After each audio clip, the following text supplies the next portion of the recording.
Hello guys, இன்றைக்கி நாங்கள் அரியலூர் போயிட்டு வந்தோம். அப்போ எடுத்த வீடியோ தான் இது. ஏன்னா அரியலூரில் வந்துட்டு தம்பியோட பர்த் சர்டிஃபிகேட்டில் ஒரு நேம் சேஞ்ச் பண்ணுற வேலை இருந்ததுனால அதுக்கு போயிட்டு வந்துட்டு இருந்தோம். வீட்டுக்கு என்ன தான் நம்ம எங்கே போனாலும் நம்ம வீட்டுக்கு வந்துட்டு நமக்கு பிடிச்ச மாதிரி ஒரு காஃபியோ டீயோ போட்டு குடித்தாதாங்க அந்த டே நமக்கு சாட்டிஸ்ஃபேக்ஷன் ஆகும். அதோட சைட் பை சைடாக நம்ம அமேசானில் நம்ம காருக்காக ஒரு கவர் ஆர்டர் பண்ணியிருந்தோம். ஓகே, குவாலிட்டி கலர் எல்லாமே சூப்பராக தான் இருந்துச்சு.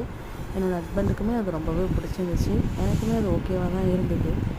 ஏன்னா தான் நம்ம யார் வீட்டுக்கு போனாலும் நம்ம அப்பா அம்மா வந்து நமக்கு செய்கிற ஹெல்ப்பு வேறங்க. அது யாருமே செய்ய மாட்டாங்க இந்த ஹெல்ப்பை. அதோட என் பையனும் அம்மா கடலக்காய வச்சுருங்க வாங்க நானும் ஹெல்ப் பண்ணுறேன்னு சொல்லிவிட்டு அவனும் மாடிக்கு வந்து ஹெல்ப் பண்ணிகிட்டு இருந்தான் அம்மாவுக்கு. அவன் ஹெல்ப் பண்ணுற அழகை நீங்களே பாருங்களேன். அப்புறம் மார்னிங் போன அந்த ஒர்க்கில் எப்படியே காருக்கு வீல் அலைன்மெண்ட் பண்ணுற ஒர்க் இருந்துச்சு, அதையும் பார்த்துட்டு வந்தாச்சு. அந்த டேவே நமக்கு டீயில் ஸ்டார்ட் பண்ணி டீயில் முடிஞ்சால் தாங்க நமக்கு ஒரு சாட்டிஸ்ஃபேக்ஷனாக இருக்கும். உங்களுக்கு எப்படி?